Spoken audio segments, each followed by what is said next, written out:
Hi, everyone. It's Dr. Ramani. So I'm going to open this video with a question, see what your answers are. I'd like you to drop your answers in the comment section, and then we'll get to it. But here's my question.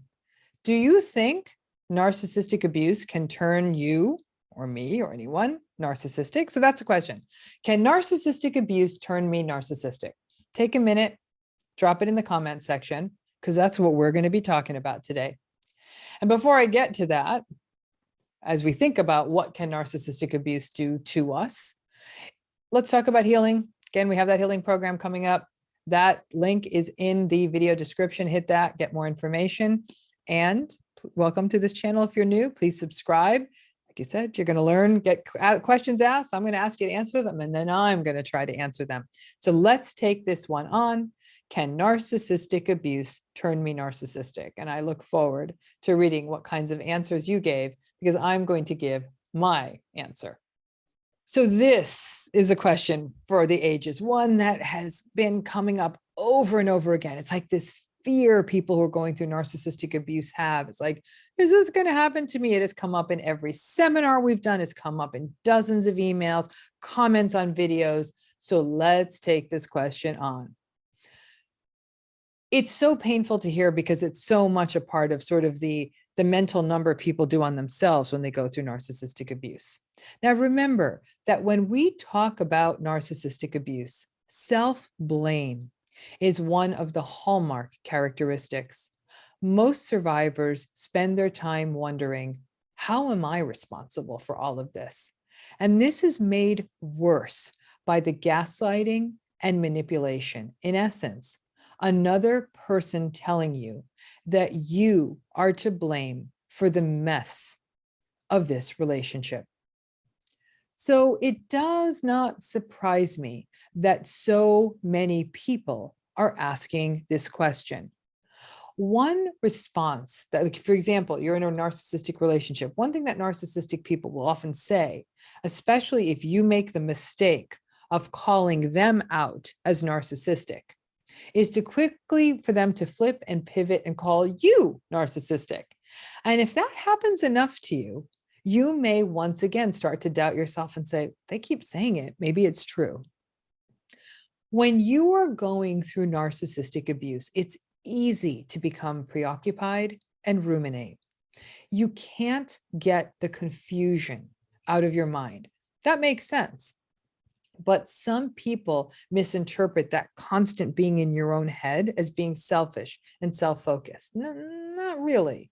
When every day of your life feels like a mind F word, it is easy to remain in your head. The quick answer to that question, can it turn you narcissistic? No. Experiencing narcissistic abuse as an adult is not going to turn you into a narcissist, but let's break that down. First, we need to understand how to make a narcissist, which is another series on this channel. Remember, you want to make a narcissist, it's a developmental process. People are not, as adults, empathic sweethearts who one day wake up and are narcissistic as adults. The tracks for narcissism are laid early in life. Again, talked about that extensively on this channel. Things like inborn temperament, attachment issues, trauma and abuse and neglect, overindulgence, underindulgence, emotional absence of caregivers, a child being told over and over again that they are more special than other children, being overindulged for accomplishments and skills. This stuff, variously, lays out the underlying foundational architecture of narcissism. And that just won't switch on in an adult. And I'm aware that people watching this channel are very smart. You really are knowing your narcissism. And you're thinking, hey, Dr. Ramani, that list you just gave, those things happened to me as a child. I experienced trauma and neglect or emotionally neglectful and abusive caregivers. So does that mean now, as an adult, after exposure to narcissistic abuse, that's going to turn on this sort of narcissism thing inside of me? Good question. And still, no. If you have empathy, good empathy, real emotional empathy that is consistent, and you are self-reflective and self-aware, going through narcissistic abuse isn't going to turn that off. In fact, It is your empathy that often leaves you blaming yourself and not clearly seeing the harm that the toxic people in your life are doing. Short of a traumatic brain injury or some other toxic organic process like a stroke or a tumor or acute exposure to certain substances, those are really the only ways someone's personality would suddenly shift in adulthood. In fact, it's sort of one of those clinical training 101 things we learned probably in the first year of graduate school. If someone's personality changes quickly, you've got to get them medically worked up immediately, because personalities just don't change for other reasons. There's usually something medically responsible. Nice people tend to stay nice over time, but after narcissistic abuse, nice people might often be preoccupied, and mean and egocentric people, needless to stay mean and egocentric. But after narcissistic abuse, you do feel different. Most pointedly, people will report confusion, self-doubt, anger, sadness, helplessness, powerlessness, rumination, regret, self-blame. All of those things can make a dent in your empathy and your ability to be present with others, because the fact is you are more sort of stuck in your head. The anger part is tough for people who will often say, I wasn't an angry person. I don't think of myself as an angry person, but I'm angry all the time now. People might find themselves more agitated and angry as they go through narcissistic abuse, and even at times rageful, which really is unlike them, and will feel, oh no, now I'm the one who's rageful. Now I'm as rageful as the narcissist. Am I becoming like them? Okay, so let me give you a reality check. Someone's doubting your reality.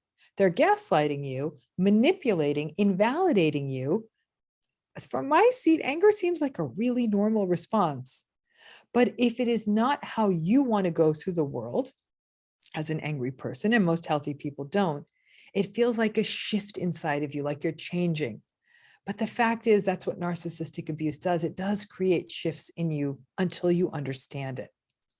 I have worked with survivors of narcissistic abuse for decades. They will say, I don't feel like the same person anymore.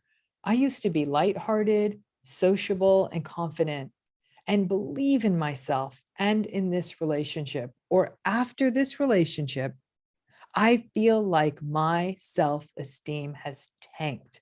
I no longer trust my instincts. I am more isolated. So yeah, of course it feels like a change, but I am willing to bet that you still feel empathy. You do care about others or feel sad or happy when you're hearing about someone else's difficult time or their happiness. You still care about how your behavior affects other people. So the short answer is no. Narcissistic abuse isn't going to turn you narcissistic, and no, you are not becoming narcissistic as a result of being exposed to this. The narcissistic person telling you that you are the narcissist doesn't make it true. You being stuck in your head and maybe not as plugged in to the world around you doesn't make you narcissistic. In fact, feeling disconnected and not present is a pattern we also observe in people, for example, living with depression and anxiety. I certainly don't think they're narcissistic if a person's depressed. So that not being present doesn't just mean you're narcissistic. Nietzsche wrote, beware that when fighting monsters, you yourself do not become a monster. For when you gaze long into the abyss gazes also into you. I agree and disagree with this line by Nietzsche. I do believe that narcissistically abusive relationships are an abyss, but I don't think people fighting the monsters that are inside of them and outside of them become monsters per se. I actually think the most monstrous part is how cruel survivors are to themselves and how they talk to themselves. That's the monster. This is why, as we spend more and more time with narcissists in our lives, we get sick. Our physical health, our mental health, they both deteriorate. I have worked in this narcissistic abuse space for a long time and have experienced a fair share of it in my own life. And I know it has taken years off of my life and a toll on my mental health. It's a truth. The monstrous stuff that comes out of narcissistic abuse is what happens to us. We aren't becoming narcissistic, but we are not our best selves because of these relationships. When we're in them, we do become less present. We censor ourselves more. We live in fear. None of that is us at our best. The most painful part of narcissistic abuse to me is the self-blame I witness in survivors. I know part of it is that if we believe we're responsible, maybe we can shift something. Maybe we feel a little bit more in control. You can spend a lifetime in that self-blaming cycle if you don't learn more about it. My life's work is to help people pop out of those cycles, to stop using the damn narcissists out there as the thing we navigate by, but to turn them into white noise in our heads. None of this is easy. But I can promise you this, the narcissistic abuse won't turn you narcissistic. You are still empathic and compassionate, but you are also in pain. And when we are in pain, none of us are ever at our very best. So short answer, and I better see a lot of no's in that comment section. Can narcissistic abuse turn us narcissistic? No. Can it pull us off our A game? Absolutely. But it ain't going to turn us narcissistic. That is something that gets set a long time ago. So thanks again for tuning in.